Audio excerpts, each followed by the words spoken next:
क्या आपको लगा कि इससे पहले भी आप बिकते थे? आपको लोग छूते नहीं थे, आज तो झोपड़ियों में आकर के खाना खाते हैं। क्यों? आपने कभी इस पावर को समझा कि ये लोग झोपड़ी में आकर के खाना क्यों खाते हैं? कुछ दिन के बाद अगर ऐसा ही चलता रहा तो फिर झोपड़ियां छीनेंगे, इसलिए खाने आते हैं। उनको झोपड़ी में आपका रहना अच्छा नहीं लगता, उनको अच्छा लगता है आपको बेघर का रहना। आपके झोपड़ी में शौकिया नहीं आते हैं, एक मत का अधिकार नहीं हो। अगर आपका वोटर लिस्ट में नाम हो, आपके घर चले जाए तो न यकीन हो गया। तो ये गांव का हम जनमतिया का दिन उदाहरण ले लो, एक चुनाव में खाली गाँव का नाम कटवा के देखा जाए। ये चुनाव में खाली एक गांव का नाम कटवा देगा कि हल्ला प्रत्याशी के हमारे गांव में वोटे नहीं खेल, कोई का वोटर लिस्ट में नाम नहीं खेल। अगर ओम प्रकाश दीवाना का बात सत्य ना हो जाए तो कहा जाए। यह केवल वोट लेने के लिए आप लोगों के पास आते हैं साहब। और जब बाबा साहब doctor B are Ambedkar ji ने एक मत का अधिकार दिया तो केवल राजा बनने वालों को फायदा नहीं हुआ, फायदा तो राजा नहीं बनने वालों को भी हो गया। अच्छा, जिनका बहुमत ज्यादा है, लोकतंत्र ही कहता है कि बहुमत वाला जीत जाएगा। अच्छा, चमार ज्यादा बना, चमार प्रधान बन रही है, अही ज्यादा बना, अही प्रधान बन गया, कुशवाहा ज्यादा बना, कुशवाहा बन रही है। 3% वाला तो हम लोग के तोड़ तोड़ के अपन बनी जाते हो।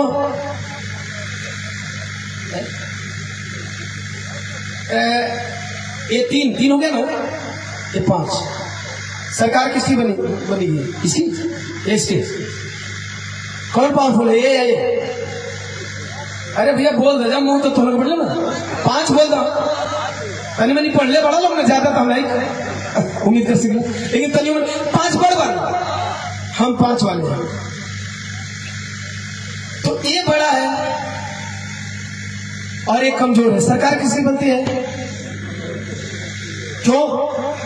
हम 5 हैं। हम नीले गमछी लेते हैं, हम भी नीला गमछी लेते हैं, हम लाल वाले लेते हैं, हम पीला वाले लेते हैं, हम हरा वाले हैं। ये हरा वाला एक हो गया, ये ब्लू वाला एक हो गया, यानी ये 3 होकर के तीनों एक है। अब कौन बड़ा हो गया? यही खेला चल रहा है देश में, देश में यही खेला चल रहा है साहब। अभी भी वक्त है आप समझ जाओ, अभी वक्त है आप समझ जाओ, वरना बद से बदतर स्थिति में जाओगे। बाबा साहब ने आरक्षित सीट दे दिया, कहा कि नहीं, यादव बहुमत में यादव प्रधान बन जाएंगे, चमार बहुमत में चमार प्रधान बन जाएंगे, भैया कुशवाहा बहुमत में ज्यादा संख्या बन जाएंगे। आरक्षित सीट से फायदा ये होगा कि जगह 3 वोट रहे वो कबो न को प्रधान नहीं। अच्छा, ये 3 वोट वाले प्रधान तो बन जाते हैं, आरक्षित सीट आ जाती है। लेकिन प्रधान बनने के बाद इनका वो ओपिनियन क्या होता है?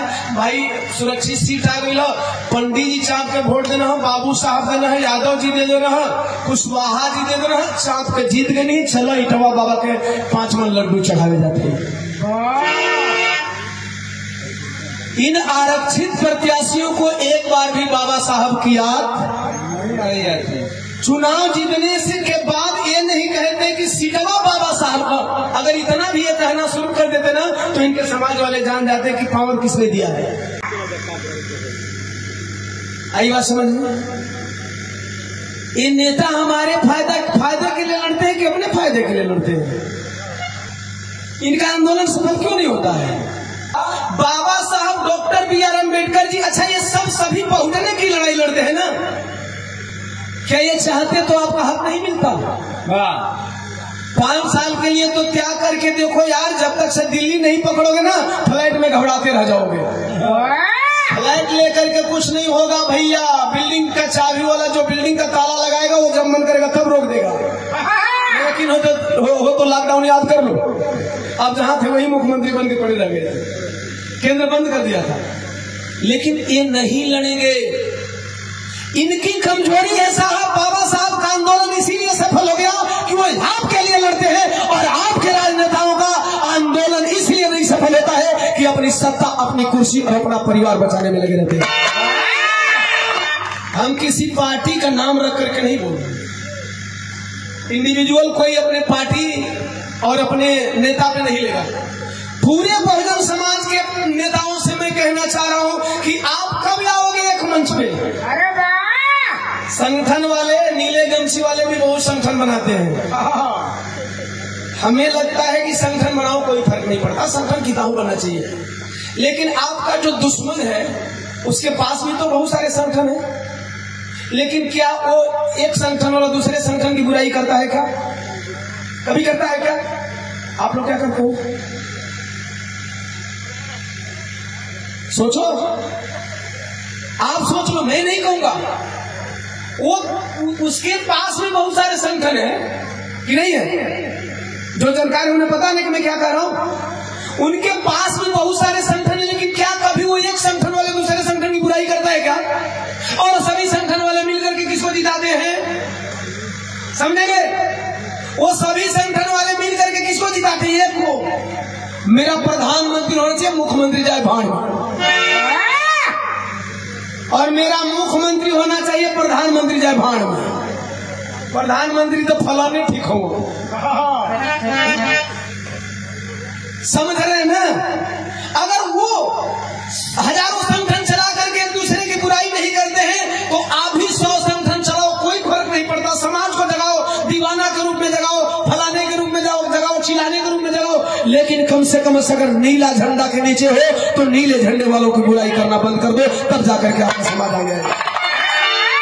लाल झंडे के नीचे हो तो लाल झंडे वालों की बुराई करना बंद कर दो, जब तक जाकर के तुम्हारा समाज जगेगा। अगर पीला झंडा के नीचे हो तो पीला झंडा वाले लेने वाले सभी की बुराई करना बंद कर दो, तब जाकर के तुम्हारा समाज जगेगा। हम यहाँ फेल होते हैं, कोई हमको फेल नहीं करता साहब, कोई आपको फेल नहीं करता। संविधान बनने के बाद आपका अधिकार आपके हाथों में नहीं थे, चाहे आप ले लो चाहे छोड़ दो।